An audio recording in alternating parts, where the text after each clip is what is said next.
जनकपुर में एक ब्राह्मण दंपति वास करते थे। ब्राह्मण बड़े विद्वान थे, क्योंकि परम ज्ञानी श्री जनक जी की नगरी, परम ज्ञानी, वहां का झाड़ू लगाने वाला भी ब्रह्म विद्या का उपदेश दे सकता है जनकपुर का, क्योंकि विदेह राज जनक की राजधानी, और बहुत ही हृदय के प्रेमी। ये दो भाव एक जगह नहीं मिलते, एक तो विशुद्ध ज्ञान और दूसरा भगवत प्रेम। ज्ञान भी और भगवत प्रेम भी जनकपुर में, ऐसे वो ब्राह्मण देवता थे। एक बार उनके घर में एक संत पधारे। उन्होंने संत भगवान से प्रार्थना की कि हमारा ब्याह होते हुए तो बहुत समय हो गया, लेकिन कोई संतान नहीं हुई। आप हमें वो उपाय बताएं जिससे किसी परम भागवत भक्त का जन्म हो और हमें भगवत प्राप्ति हो। उनका दोनों बातें आपकी पूर्ण हो जाएंगी यदि आप संत सेवा में रुचि रखें। ब्राह्मण देवता ने उन संत भगवान का आदेश मानकर संत सेवा प्रारंभ की। संत सेवा में निरंतर रत रहते और बड़े विद्वान थे, इसलिए बड़े बड़े जजमानों के यहां जाते तो कुछ न कुछ धन संपत्ति प्राप्त होती, उससे वो संत सेवा में मग्न रहते। पत्नी भी सुंदर सुंदर भोग बनाती और संतों को पवाती। प्रयाग में कुंभ पड़ा, 1 महीने कुंभ में रह करके उन्होंने खूब संतों की सेवा की। जब वो कुंभ से अपने घर जनकपुरी में आए तो कुछ ही दिनों में गर्भ रहा। बड़ा आह्लाद हुआ पिता को कि संतों की कृपा से गर्भ रहा तो जरूर हमें कोई महाभागवत पुत्र प्राप्त होगा। भगवान भी बड़े लीला विहारी हैं और विचित्र लीला विहारी हैं। जैसे जैसे गर्भ बढ़ने लगा वैसे वैसे ब्राह्मण देवता बीमार होने लगे, और जेव ही बालक प्रकट हुआ तेव ही ब्राह्मण देवता पधार गए। जब ब्राह्मण देवता पधार गए तो अकेली वो ब्राह्मणी क्लेश पूर्वक उस बालक की रक्षा करने लगी। ब्राह्मणी ने कहा कि प्रयाग के द्वारा कुंभ में जाने के कारण फिर वहां से जब आए तो ये गर्भ रहा, इसलिए इसे हम प्रयाग दत्त नाम देते हैं। प्रयाग दत्त अर्थात प्रयाग के द्वारा प्रदत्त बालक। कुछ ही अभी बालक घुटनों के बल ही चल रहा था कि घर में आग लग गई। यह है भगवान की कृपा। चाहिए किसी को? यह है भगवान की विशुद्ध कृपा। पुत्र होते ही पति पधार गए और पुत्र भी घुटनों के, प्रयाग दत्त जी अभी घुटनों के बल ही चल पड़ा रहे थे कि घर में आग लग गई किसी कारण से। बच्चे को लेके बचाने के लिए दौड़ के बाहर मां निकली, पूरा घर जल के सुहा हो गया।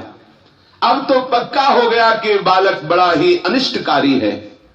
जब गर्भ में आया तो पिता बीमार हो गए, जब ये प्रकट हुआ तो पिता पधार गए। देखो अभी घुटनों के बल ही चला तो पूरे घर में आग लग गई। अब तो जो जजमान उनके पति के प्रभाव से आते भी थे अन्न धन देने, वो भी आना बंद कर दिए कि उनका लड़का जो हुआ है ये बड़ा अनिष्टकारी है, उस घर में जो भी जाएगा उसका अनिष्ट हो जाएगा।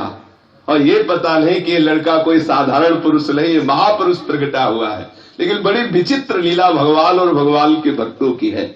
ये प्रयाग दत्त जी महाराज जब धीरे धीरे घुटनों के बल चलने लगे तो कोई कोई विशुद्ध संत आते थे।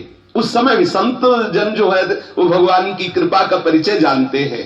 प्रिया प्रीतम के प्रेम में छके हुए, प्रिया प्रीतम के चरणारविंद के मद से उन्मत्त हुए, आंखों से प्रेम अश्रु रूपी पुष्प उनके चरणों में चढ़ाते हुए ये उन्मत्त होकर भूमि को पावन करते हुए भ्रमण करते रहते हैं। ऐसे महात्मा जन ही कभी कभी इन ब्राह्मणी के घर आते।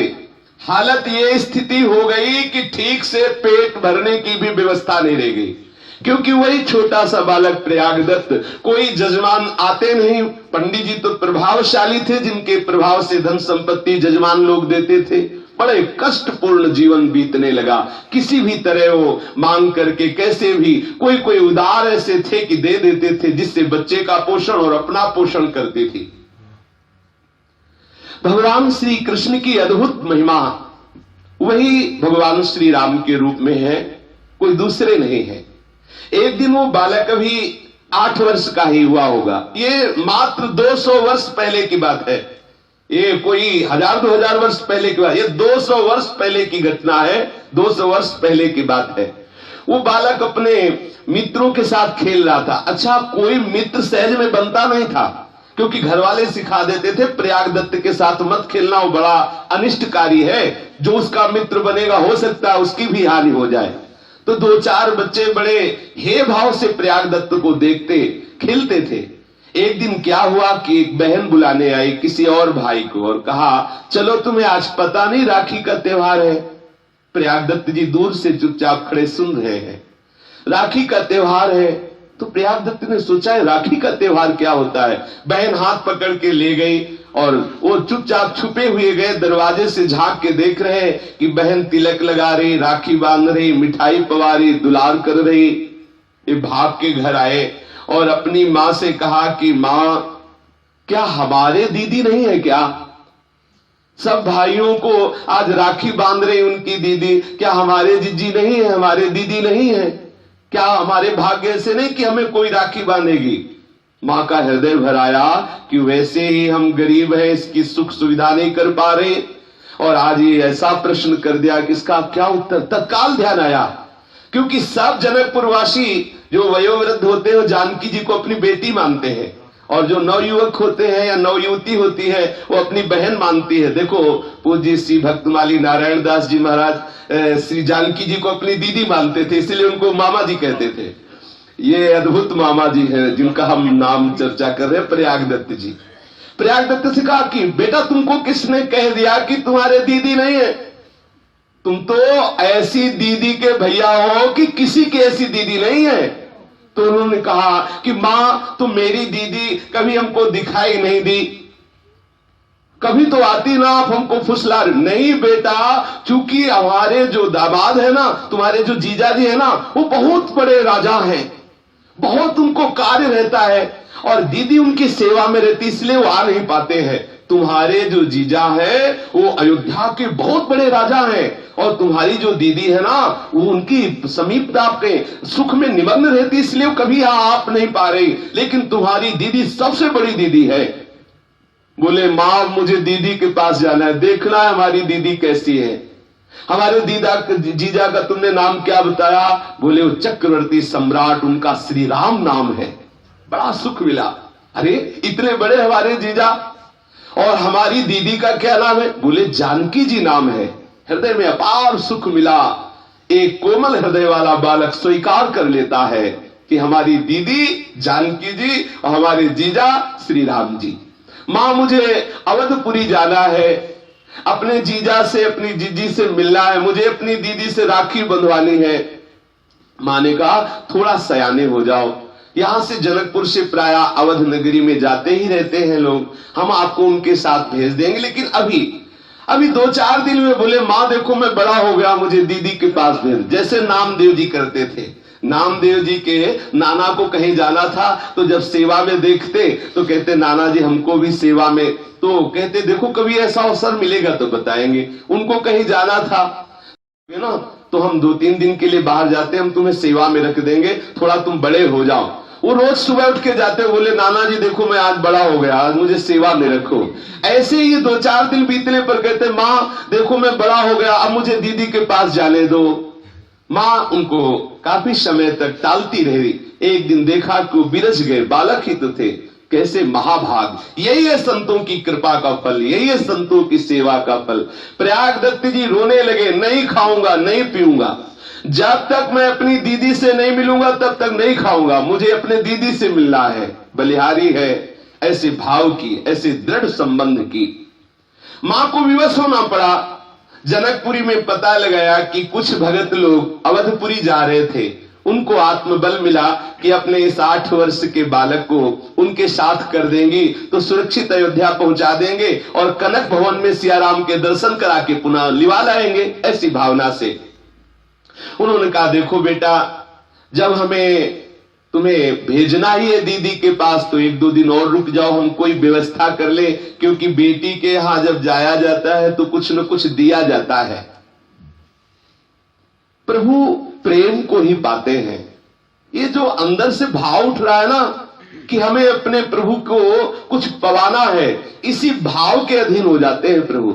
अब वो बेचारी गरीब ब्राह्मणी, ना रुपया न पैसा न कुछ, दूसरे के घरों में जाती और कहती कि हमें कुछ चावल दे दीजिए, हमें चावल की आवश्यकता है। वैसे ही जाया करती तो प्राय लोग हटा देते या कोई दे देते, पर आज भगवत कृपा से कुछ अच्छे चावल मिल गए थोड़े से। वो चावल ला करके उनको पीस करके और उनमें कुछ मीठा मिला करके बनाया, जिसको कसार कहते हैं। जनकपुरी में उन मोदकों को कसार कहते हैं। चावल के पिसे हुए आटे को भून करके उसमें घी मिला करके मीठा मिला करके जो बनाया जाता है उसे कसार कहते हैं। कसार को एक कपड़े की पोटली में बांधा और प्रयागदत्त को दिया, थोड़े से सतुआ बनाए। प्रयागदत्त को, देखो ये तुम्हारी दीदी और जीजा के लिए है, और ये जो सतुआ है ना, तुम्हें जब भूख लगे तब तुम पा लेना।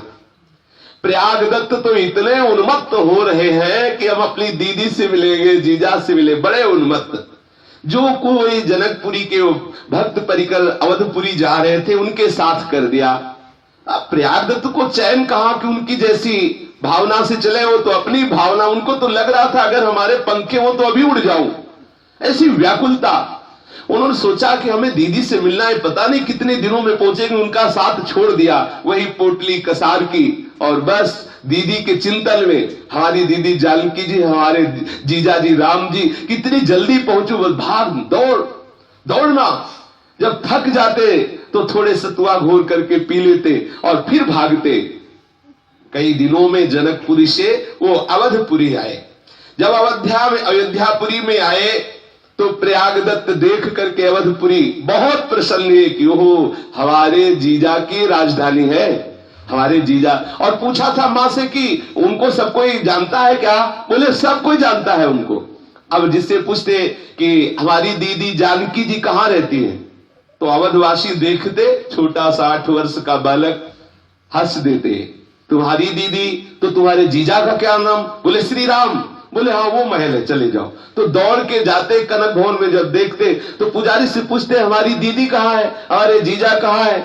तो बोले ये तुम्हारी दीदी कौन? बोले जानकी। और जीजा कौन? श्री राम। बोले है तो। बोले हमें मूर्ति नहीं, हमें जीजा जी चाहिए, मूर्ति नहीं, हमें मूर्ति नहीं, हम अपनी दीदी की बात कर रहे हैं। हंस देते कि बालक है, हट कर रहा है। निराश होकर के रोते हुए फिर निकलते। फिर कोई संत पूछते क्या बात है बेटा, क्यों रो रहे हो? बोले हमारी दीदी नहीं मिल रही। तुम्हारी दीदी कहाँ रहती है? बोले यही अयोध्या में रहती है। अच्छा तो तुम्हारे जीजा का क्या नाम? श्री राम। और दीदी जानकी। बोले वो महल है ना। बोले वो मूर्ति नहीं, हमें दीदी चाहिए। ये ऐसा हठ। अब सब संत हंस देते, कोई तो सुन के उपेक्षा कर देता, बालक है। कोई संत हंस देते कि बालक है, क्या जाने, कहीं वो मूर्ति हो तो साक्षात प्रभु विराजमान। लेकिन उसको ऐसी दीदी चाहिए थी जो दौड़ के आवे, हृदय से लगावे और राखी बांधे और मिठाई पवावे। अब हृदय में उसके अंदर व्याकुलता बढ़ती गई कि हाय हमारी दीदी का कोई पता नहीं बता रहा, और मां कह रही थी कि यही दीदी रहती है, क्या करूं? बहुत रोने लगे, परेशान हो गए। कहीं कोई बताता ही नहीं कि उसके जीजा कहाँ है, उसकी दीदी कहाँ है। मणिकूट की ओर गए, वहां खोजते फिरे, रो रहे थे, हाँ दीदी जानकी तुम कहाँ हो? कोई तुम्हारा परिचय नहीं बता रहा है। जहां सीता कुंड को जाने वाले रास्ते के दक्षिण सघन विटपावली से आच्छादित पुरानी मस्जिद है, जिसमें पूर्व में हनुमान निवास श्री अयोध्या के महात्मा बाबा गोमती दास जी महाराज भजन करते थे, वही समीप जाकर के बैठ गए, रोने लगे प्रयागदास जी। हा जीजा श्री राम, हा जीजी जानकी तुम कहाँ हो? विकल होकर के रो रहे हैं। देखो कैसा संबंध का सुख होता है, विकल होकर के रो रहे हैं। अब बहनोई जी को रिश्ते से खूब गालियां भी देख रहे कि देखो इतना ढूंढा, इतना पूछा, पता नहीं कहां छुपा हुआ बैठा है, हमारे सामने नहीं आ रहा, किसी को भेज नहीं रहा। और मां हमको कह रही थी अरे वो बहुत बड़े चक्रवर्ती सम्राट है, ऐसा कौन है जो उनको जानता नहीं? यहाँ तो कोई उनको नहीं जानता है, कोई नहीं बता रहा कि हमारी दीदी कहाँ है, हमारे जीजा कहाँ है। इतना ढूंढा, इतना हैरान हो गया, कहीं मिल नहीं रहा, कहां रहते हैं हमारे जीजा। बहुत भाव में विवल हो रहे हैं। इतनी विकलता बढ़ी कि लगा कि उनको प्राण छूट जाएंगे। इतने में ही सुनाई दिया, हाँ आवाज सुनाई दी, राजाधिराज चक्रवर्ती महाराज परब्रह्म परमात्म स्वरूप अखिल कोटि ब्रह्मांड नायक परात परेश भगवान श्री राम पधार रहे हैं। दृष्टि गई तो देखा विशाल श्वेत हाथी, उसके ऊपर स्वर्ण की झूल पड़ी हुई है, विशाल सिंहासन, उसके ऊपर 9 किशोरी किशोर विराजमान है, छत्र लगा हुआ है, चंवर डुलाए जा रहे हैं, जय जयकार हो रही। श्री राम नाम सुनते ही रोम रोम खिल उठा। हमें लगता है मां कह रही थी जीजा राजा, हमें लगता है जीजा ही आ रहे, और बगल में देखा कि जीजी मुस्कुरा रही है। ओहो, आनंदित हो गया, खड़े हो गए। इतने में जितने पीछे जय जयकार करने वाले थे सब पीछे रुक गए। हाथी नजदीक आया, श्वेत रंग का विशाल हाथी, और वो घुटने टेक करके बैठ गया। दौड़ करके सेवक जनों ने सुंदर स्वर्ण की सीढ़ी लगाई। करुणा निधान प्रिया प्रीतम धीरे धीरे उतर करके नीचे आए। जानकी जी दौड़ के गई, भैया प्रयागदत्त हृदय से लगा। ओहो, श्री जानकी जी के हृदय से लग के जैसे छोटा बालक अपनी गुस्सा नहीं प्रकट करता, छोटे छोटे ऐसे हाथ बांध के, दीदी तुम अभी तक कहां थी, हमने कितना ढूंढा। बहुत जानकी जी हृदय से लगा रही, दुलार कर रही है। भैया तुम इतना परेशान क्यों हो रहे हो? इसलिए कि इतना ढूंढा, कोई तुम्हें बता नहीं रहा था। तो बोले भैया हमारा पता सहज में सबको नहीं चलता, हम ऐसी जगह रहती है जहां सबको पता नहीं चलता, कोई विशेष ही होते जो मेरा पता जानते हैं। अब देखो, अब तुम्हें कोई क्लेश नहीं होगा, अब हम तुम्हारे समीप आ गई है।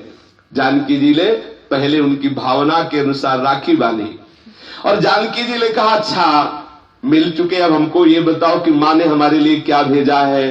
बोले हाँ हाँ, एक फटे से कपड़े में वही चावल के पिसे हुए कसार श्री लाडली जी को अर्पित करा। लाडली जी ने अपने कर कमल से लिया और प्रभु को पहले पवाया, और फिर आप पाया, और फिर अपने भैया प्रयागदत्त को पवाया। ओहो, जेव ही प्रियाजू और प्रीतम जू का उच्छिष्टामृत मिला, रोम रोम आनंद से भर गया, अश्रुओं की धार बहने लगी, पूर्ण विद्या का नाश होकर चिदानंद तत्व में स्थिति हो गई। क्योंकि प्रभु का साक्षात दर्शन हो रहा है। प्रिया जी दुलार कर रही है कि भैया अब तुम चिंता मत करो, अब तुम बिल्कुल चिंता मत करो, हम तुम्हारे ही पास सदैव अब रहेंगी। प्रगट में या अंतर में तुम कभी हमको दूर नहीं देखोगे। दुलार कर रही है। धीरे धीरे उनके आंसू रुके। अब वो प्रयागदत्त जी मानो मन ही मन अपनी दीदी को देख करके कुछ बातें कर रहे हैं, और मन में सोच रहे हैं कि वो जो अन्य भाई थे उनकी दीदी ऐसी नहीं थी जैसी हमारी दीदी है, हमारी जैसी दीदी ऐसी तो किसी की दीदी नहीं। माँ ठीक कह रही थी, 9 किशोरी, ऐसा स्वरूप सौंदर्य कि जो प्रभु के भी माथे पे पसीना आ जाए, ऐसा सौंदर्य प्रियाजू का। जनकपुर में फूल की बगिया में, फूल बगिया में, पुष्प वाटिका में जब पहला दर्शन भगवान श्री राम जी ने जानकी जी का किया तो माथे पे पसीना आ गया सरकार के। ऐसी सौंदर्यता श्री जानकी जी की है। ऐसी सुंदर दीदी को देख करके बहुत आनंदित हो रहे हैं प्रयागदत्त जी। फिर श्री जानकी जी ने कहा देखो भैया अब हमसे मिल लिए, अब हमारे प्रभु को और भी कार्य रहते हैं, अब आप पहले सीधे जाइए और मां को जाकर के प्रसाद दीजिए और कहिए कि हम दीदी से मिलके आ गए हैं, उनको खुशी होगी, फिर तुम लौट के अयोध्या चले आना, एक बार तुम्हें जाना होगा। इतना कहकर श्री जानकी जी अपने प्रभु श्री राम के साथ उस सुंदर हाथी पे सवार हुई। प्रयागदास जी ने देखा हाथी चला गया, मूर्छित होकर गिर पड़े। फिर अंदर से अब वो मूर्छा विरह की नहीं है, आनंद की है। आंखों से अश्रु झर रहे। प्रगट में तो देखा चले गए, लेकिन रोम रोम में रम गए। हृदय का कोई ऐसा कोना नहीं जहां उनके जीजा जीजी न बैठे हो। हर जगह उनको अपने प्रिया प्रीतम, अपने बहन बहनोई दिखाई दे रहे हैं। अब तो ये ध्यान में विवल होकर वाणी रुद्ध हो गई, नेत्रों से अश्रु प्रवाह हो रहा है, और 24 घंटे मूर्छा की अवस्था में रहे। 24 घंटे बेहोश पड़े रहे वही। दूसरे दिन जब प्रातः काल हुआ, शीतल मंद सुगंध वायु फैली, तो उनके हृदय में कुछ शीतलता पहुंच रही। उधर एक महान संत निकल रहे थे। उन्होंने देखा है सुंदर सुगौर सुकुमार अवस्था को प्राप्त बालक कैसा बेशुद्ध होकर, कैसा विथकित होकर के रो रहा है, कैसे पड़ा है। निकट जाकर के जब देखा तो इतने भागवतिक परमाणु, क्योंकि अब ऐसे थोड़ी भगवत साक्षात्कार किए हुए महापुरुष है प्रयागदत्त जी। रोम रोम खड़ा हो गया उन संत भगवान का। स्पर्श किया तो उनके भी आनंद के अश्रु बहने लगे। पूछा क्या बात है, क्या परेशानी तुम्हें है, क्यों रो रहे हो? यद्यपि वो ठीक से बोल नहीं पा रहे थे, इतना प्रेम से कंठ अवरुद्ध था, आंखों से आंसू बहकर कपोलों को भिगो रही थी, वो बोल नहीं पा रहे थे। फिर भी धीरे धीरे कुछ बोलने का प्रयास कर रहे थे। महात्मा जी ने उनका हाथ पकड़ा और कहा, चलो हम जिस गुफा में रहते हैं वहां आप आराम से बैठो, फिर बातें होंगी।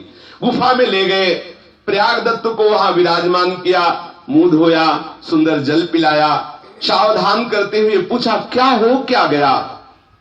जब पूछा तो फिर रो पड़े प्रयागदत्त जी, और रोते हुए बता रहे, जो ही ये बात सुनी कि अरे इनका श्री जानकी जी के प्रति दीदी भाव, प्रभु के प्रति जीजा भाव, और ऐसे मिलन हुआ, और महात्मा का हृदय इतना आर्द हो गया, द्रवित हो गया, आंखों से अश्रु बह रहे हैं।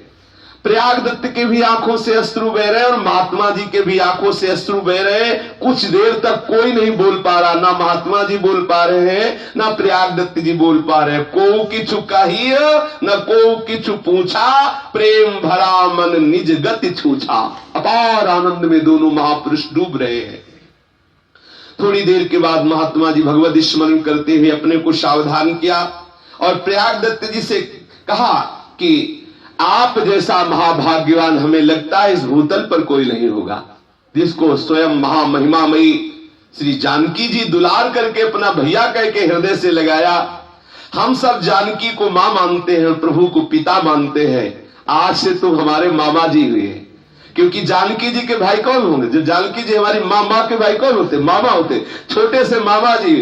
और जानकी जी के संबंध से उन महात्मा जी ने उनको कहा कि प्रयागदत्त जी आप तो महान भाग्यशाली हैं, त्रिभुवन में आप जैसा कोई भाग्य वाला नहीं है।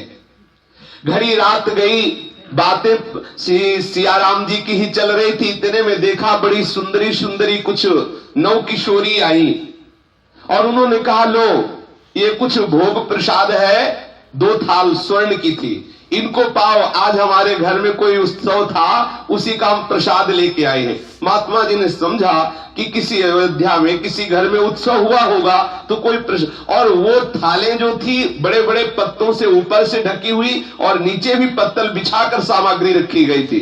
अगर वो महात्मा जी देख लेते कि इतनी कीमती थाल है तो शायद न लेते, इसीलिए पत्तों से ढकी हुई थी। लिया और जो ही दोनों ने प्रसाद पाया तो विशेष आनंद, अपार आनंद, क्योंकि वो और किशोरिया कोई नहीं थी, श्री सियाजू की दासियां थी और ठीक महल का भोग उनके समीप लाया गया था। थालियां देखी तो अद्भुत स्वर्ण, प्राकृतिक स्वर्ण नहीं, दिव्य स्वर्ण से युक्त थालियां।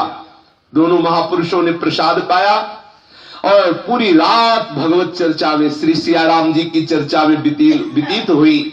अब प्रयागदत्त जी से महात्मा जी ने कहा, देखो ये थाल तुम अपने घर ले जाओ।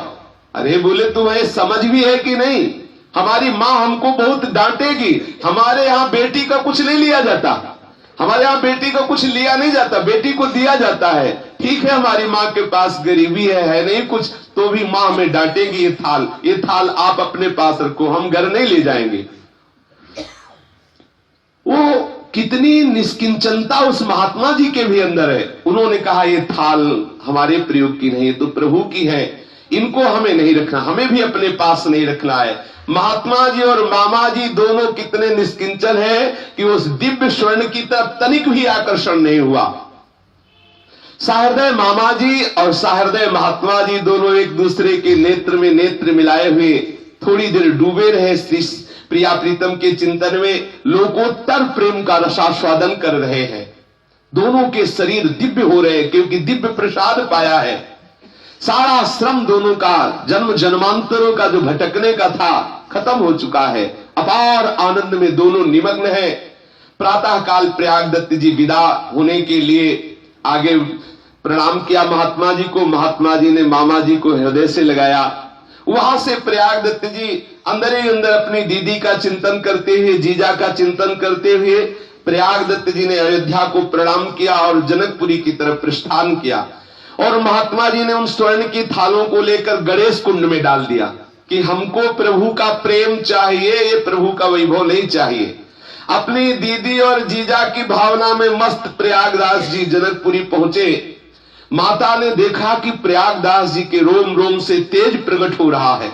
समझ गई कि हमें लगता है मुझ गरीबिनी के ऊपर अपार कृपा की जानकी महारानी ने। हमारे बेटे को बहन के भाव के पुष्ट करने के लिए हमें लगता है जरूर वो आई और सुख प्रदान किया। प्रयाग दत्त जी दौड़ के गए, माता जी को प्रणाम किया और सब हाल सुनाया, जैसा उन्होंने देखा, जैसा जानकी जी ने कहा, जैसा उनको प्यार सुन करके माता के अश्रु बहने लगे। चकित हो गई, महा आनंद का अनुभव होने लगा। हृदय तल में एक प्रबल उन्माद प्रकट हो गया, क्योंकि यही ऐसा अद्भुत रस है, अद्भुत रस ऐसा है। करुणा का स्रोत फूट निकल पड़ा, चिल्ला चिल्ला के रोने लगी, हे करुणामयी जानकी जी, आज आपने निर्वाह कर लिया मुझ गरीबिनी का। चिल्ला चिल्ला के रो रही है, बहुत दुलार से अपने प्रयाग दत्त जी को रखने लगी। अभी 1 साल भी नहीं बीता था कि माता का हृदय जो श्री जानकी जी के प्रेम में डूब गया था, शरीर की सामर्थ्य नहीं कि इस प्रेम को झेल सके, इसीलिए धीरे धीरे थोड़ा थोड़ा अनुराग रस देते हैं प्रभु। एकदम दे दे तो फट जाए हृदय, हृदय की सामर्थ्य नहीं कि अपार प्रेम समुद्र को झेल सके। शरीर रुग्ण होने लगा। 1 साल में ही श्री प्रयाग दत्त की माता जी पधार गई। अब प्रयाग दत्त जी अकेले रह गए, घर में और कोई था नहीं। वैराग्य हृदय में था ही, किसी विषयों के प्रति अनुराग था नहीं। अब हृदय में एक व्याकुलता होने लगी कि जब मां ही नहीं है तो मुझे यहां रह के क्या करना है। यद्यपि हमारी जानकी बहन की ये नगरी है, इसीलिए रह रहे थे, अब मुझे अपनी दीदी के पास जाना है। इतने में एक जमींदार ब्राह्मण थे, उन्होंने प्रयाग दत्त जी से कहा, तुम चिंता मत करो, बहुत ही सुंदर हमारी पुत्री है, हम अपनी पुत्री का ब्याह तुमसे कर देंगे और सारी संपत्ति तुम्हारे नाम कर देंगे। वो प्रतिष्ठित ब्राह्मण थे और प्रयाग दत्त जी का तेज ऐसा प्रकट था कि कोई भी नहीं स्वीकार करता। प्रयाग दत्त जी ने वो बात सुनी तो उनके हृदय में और आग लग गई कि अरे, मुझे अपनी दीदी के पास जाना है कि मुझे ब्याह करके संसार को स्वीकार करना है। जिसको अमृत फल मिल जाता है फिर वो विष फल की तरफ क्यों दृष्टि करेगा। उन्होंने प्रयाग दत्त जी एक क्षण भी वहां नहीं टिके कि कोई हमसे दूसरी बात करे, इससे अच्छा अभी निकल लो। अपने घर को छोड़ा, श्री अयोध्या धाम के पथ पर पैर रखते हुए प्रयाग दत्त जी उन्मत्त दशा को प्राप्त हो गए। अपनी दीदी के पास पुनः जा रहे हैं, फिर उन्मत्तता उनके हृदय ऐसी उतावली हुई कि कैसे मैं जल्दी पहुंचूं, अपनी दीदी से पुनः मिलूं जा करके। श्री सरयू जू में गए, स्नान किया और अद्भुतपुरी आनंद स्वरूप श्री अयोध्या नगरी की प्रदक्षिणा की, अयोध्या नगरी को साष्टांग प्रणाम किया, अयोध्या नगरी की धूल में अपने शरीर को धूसरित किया और एक एक गली में, एक एक महल के समीप देख रहे हैं कि पुनः हाथी पे सवार हुई हमारे जीजा जीजी कब आएंगे। ढूंढ रहे हैं अयोध्या में पुनः। सुंदर सुंदर शीतल मंद सुगंध वायु बह रही है, जहां बैठते हैं प्रयाग दत्त जी आनंद छा जाता है। महात्मा जन एकत्रित हो जाते हैं, प्रभु की चर्चा होने लगती है, अद्भुत कीर्तन होने लगती, ये सब प्रभु के द्वारा प्रेरित अद्भुत कीर्तन होने लगता है, बड़ी उन्मत्तता छाती है। धीरे धीरे प्रयाग दत्त जी की ऐसी स्थिति होने लगी कि अब जिधर दृष्टि डालते हैं, कभी कोई लीला स्फुरित हो रही प्रभु की, कभी कोई लीला, ऐसे खुले नेत्र उनको दिखाई दे रहा है। सियाराम जी का नित्य लीला विहार, कैसे कैसे कौन कौन सी लीला हो रही, ऐसा अद्भुत आनंद में डूबे रहने लगे। उनके हृदय में एक भाव बैठ गया, झाड़ियों के आसपास बैठते और अपने जीजा जीजी का ध्यान करते कि हमें पुनः वही रूप देखना है जिस रूप से हमसे मिलने आए थे। बार बार ढूंढते, हृदय में उनके एक विरह प्रकट हुआ कि प्रभु आप हमसे प्रकट आके क्यों नहीं मिल रहे, हे जानकी जू आप हमसे प्रकट क्यों नहीं मिल रही। तो वही बाबा जी जो पूर्व में महात्मा जी मिले थे, उनका नाम था त्रिलोचन स्वामी, वो वहां आए, देखा कि प्रयाग दत्त जी विह्वल है, उनको समीप बुलाया और भगवत रहस्य की वार्ता करने लगे कि आप चिंता मत करो, अपने प्रभु के विधान में प्रसन्न होना चाहिए। तीव्र वियोग से युक्त प्रयाग दत्त और उन महात्मा जी की श्री सियाराम जी के प्रति अद्भुत अद्भुत लीलाओं की चर्चा होने लगी। धीरे धीरे सत्संग के प्रभाव से उनका विरह कुछ शांत हो रहा है। फिर दोनों ने भगवत प्रसाद पाया। दूसरे दिन प्रातः काल प्रयाग दत्त जी श्री त्रिलोचन स्वामी जी के चरणों में लौट गए। त्रिलोचन स्वामी जी ने वात्सल्य पूर्वक उन्हें उठाया। महात्मा जी तो पहले से ही आकर्षित थे, जानते थे कि भगवत प्राप्त महापुरुष है। परम श्रद्धा से श्री प्रयागदत्त जी ने निवेदन किया कि प्रभु अब मुझे संसार मार्ग में कदम तो रखना नहीं है, अब मुझे वैराग्य की दीक्षा दीजिए और मैं वैराग्य से युक्त होकर निरंतर अपने बहन बहनोई का चिंतन करता हुआ इसी अवध धाम में जीवन व्यतीत करूंगा। महात्मा तो ढूंढते हैं कोई ऐसा महान शिष्य मिले जो भगवत अनुराग से युक्त हो। इनका हृदय खिल उठा त्रिलोचन स्वामी का, और उन्होंने अपने उमड़ते हुए दुलार से उनको वैराग्य की दीक्षा दी, अद्भुत प्रेम में मंत्र प्रदान किया, लंगोटी अचला प्रदान की। अब प्रयागदत्त जी से इनका नाम हो गया प्रयागदास जी।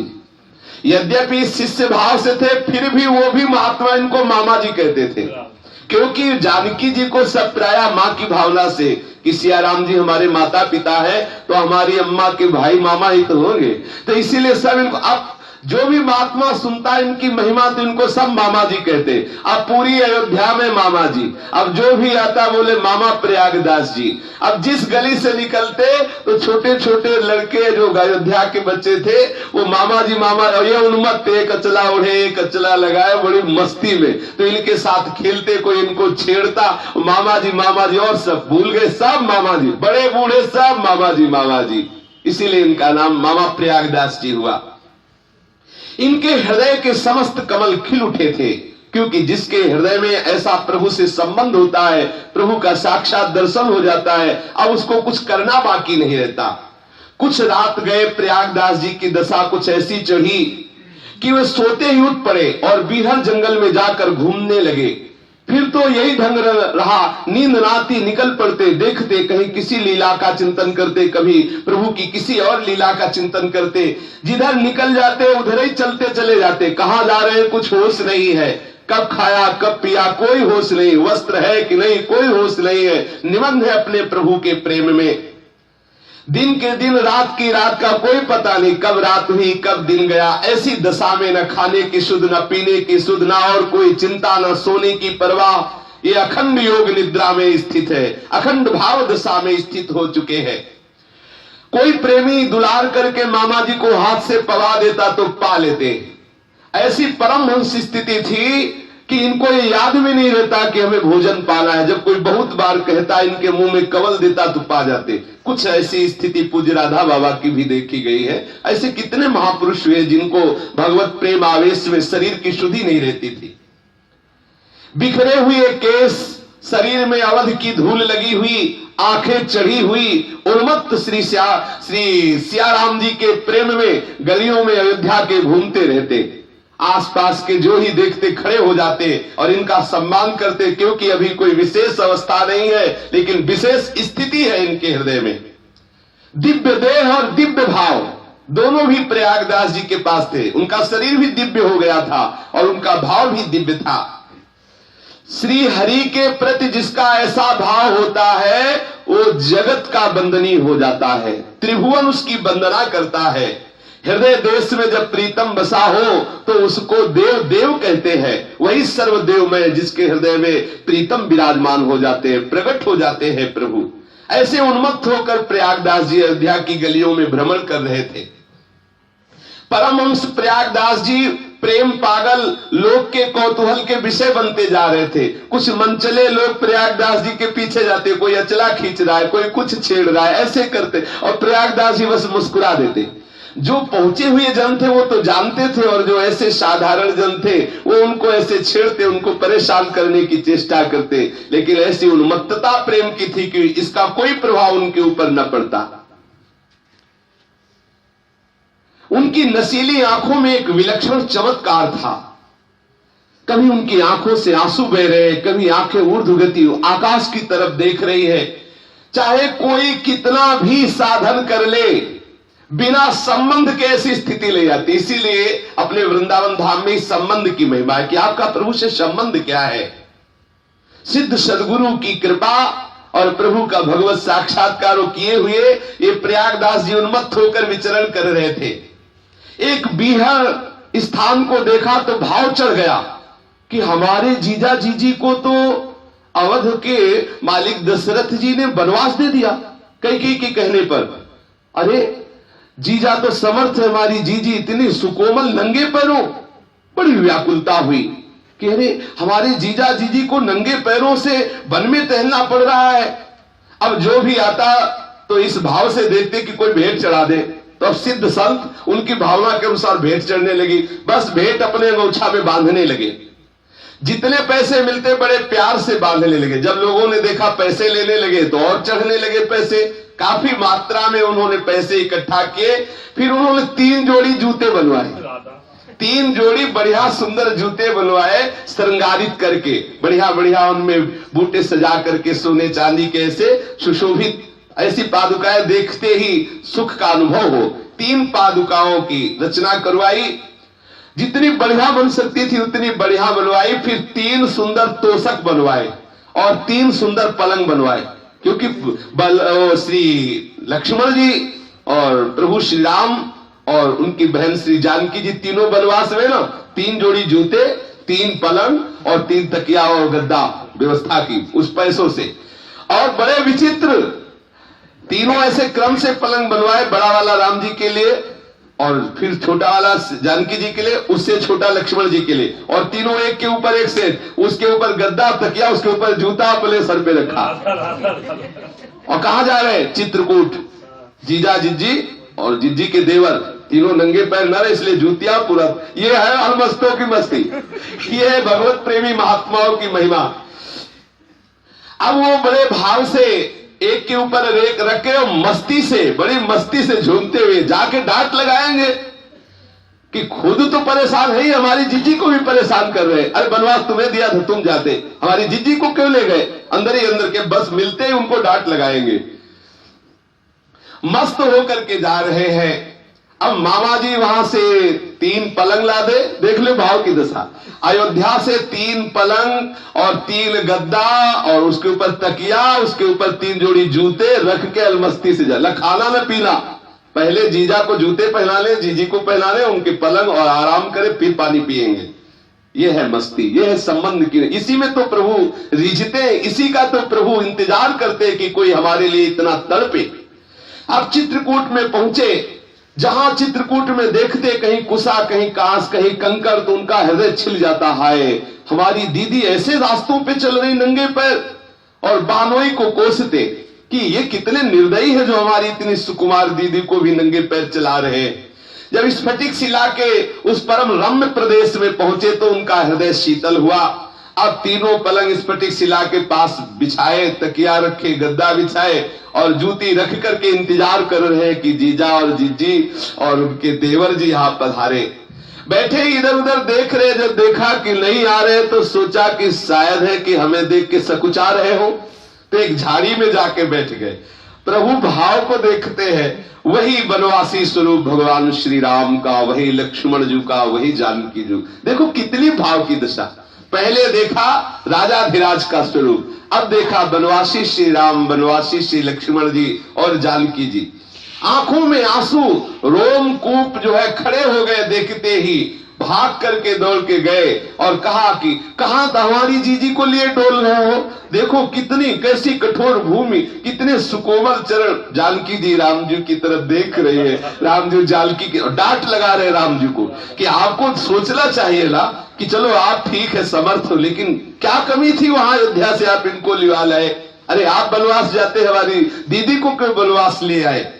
चलो अच्छा बैठो, तीनों को पलंग में बैठा ला अलग अलग। प्रभु जैसा वो प्रयागदास मामा जी कह रहे वैसे ही कर रहे, बैठे।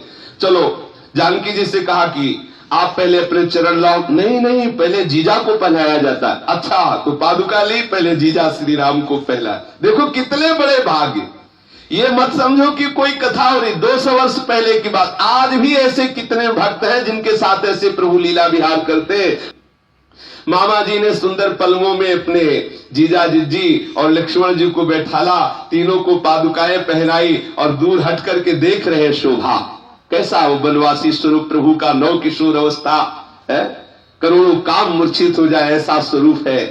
नील सरोरु नीलमल नील नीलधर श्याम, आहा कैसा है तो प्रभु, कितना नव किशोर स्वरूप। और श्री जानकी जी अद्भुत सुंदरता का स्वरूप है। और लक्ष्मण जी को क्या कहला है, बड़ी उत्सुकता से आंखों में आंसू भरे हुए देख रहे हैं। मन में भाव आ रहा है कि अब बस हमारी यही सेवा रहेगी। जहां ये चलेंगे इनके साथ तीनों पलंग लाद के चलेंगे और शयन इसी में करवाएंगे इनको। बस हम तो इनके साथ रहेंगे पलंग लेकर, और इनको डांटेंगे कि तुम जूता के बिना नहीं चल सकते, पादुका पहननी पड़ेगी तुमको, और पलंग ले चलेंगे, वहीं बिछाएंगे इनको रख, और हम सुंदर सुंदर फल लाएंगे, इनको पवाएंगे। बड़ा हृदय में आनंद उमड़ रहा है, विह्वलता हो रही है। प्रभु बोले देखो भाई, हमें वनवास मिला है इसलिए हम तुम्हारे पलंग पे रोज नहीं सो सकते, वो तो हम तुम्हारी इच्छा पूर्ति के लिए अभी बैठ गए, अब तुम पलंग में तुम सोया करो, हम पलंग में। और बोले पादुका, बोले पादुका भी नहीं पहन सकते, पिता का ऐसा आदेश है कि वनवास में पादुका नहीं पहनना और वनवास में पलंग पे नहीं सोना, इसलिए हम तुम्हारे इनको स्वीकार कर लिया है, पर अब 14 वर्ष के बाद ही इन पर शयन करेंगे। तुम ऐसा करो, तुम इनमें शयन किया करो, तुम चिंता मत करो। जानकी जी ने कहा तुम चिंता मत करो, हम बड़े सुख से हैं, ये जितने वनवासी जन सब हमारी सेवा करते हैं, और ये तुम्हारे जो जीजाई जी है ना, ये हमें बहुत सुख देते हैं, इनके समीप रहने मात्र से हमें महासुख की प्राप्ति होती है। तुम ऐसा मत सोचो कि इनके संग रहने से हमें कष्ट मिल रहा है। प्रयागदास जी ने कहा कि तुम तीनों जो है एक ही बात रख रहे हो, हमारी तरफ तो कुछ सोचो ना। तो लक्ष्मण जी ने कहा कि अगर हमको ले चलो तो चलो। उनका हाँ ठीक है, आपको ही ले चलेंगे। तो लक्ष्मण जी ने कहा चलते तो, पर प्रभु चले तो चल। बोले देखो अभी मजाक कर रहे हो हमसे, पहले कह रहे हम चले। प्रभु ने कहा आप जाओ, ये पलंग ले जाओ और जाकर के अयोध्या में रहो, मस्ती से इसी पलंग पे सो, चिंता मत करो, समय होते ही हम वापस चले आएंगे। ये अभी 200 वर्ष पहले, 200 वर्ष पहले की बात। अब क्या करते, जानकी जी का भी आदेश हो गया, तो जब दीदी का इशारा हो गया तो फिर वही सब खाट के ऊपर खाट और उसके ऊपर गद्दा फिर रखे। कितने अलमस्त महापुरुष है, फिर रख करके और वहां से चले। अब विश्राम करने का भी उनके हृदय में भाव नहीं, क्योंकि वो तो भाव में डूबे हुए हैं। उल्टे पांव उनको लौटना पड़ा। प्रयागदास जी मन ही मन सोचते जा रहे हैं कि बड़ा विचित्र है हमारा बहनोई, बड़ा विचित्र है। अरे थोड़ी सी दया हम पे कर देता, कम से कम वो दोनों भाई वनवास चले जाते, हमारी दीदी को हमारे साथ कर देता तो हम अयोध्या लेकर के चले आते। बड़ा विचित्र है, कोई भी हमारी बात नहीं सुनता, इस घोर जंगल में हमारी दीदी को लेते चले जा रहे हैं। न जाने कैसे हमारी दीदी को कष्ट का अनुभव जितना जितना होता कैसे दूर होगा।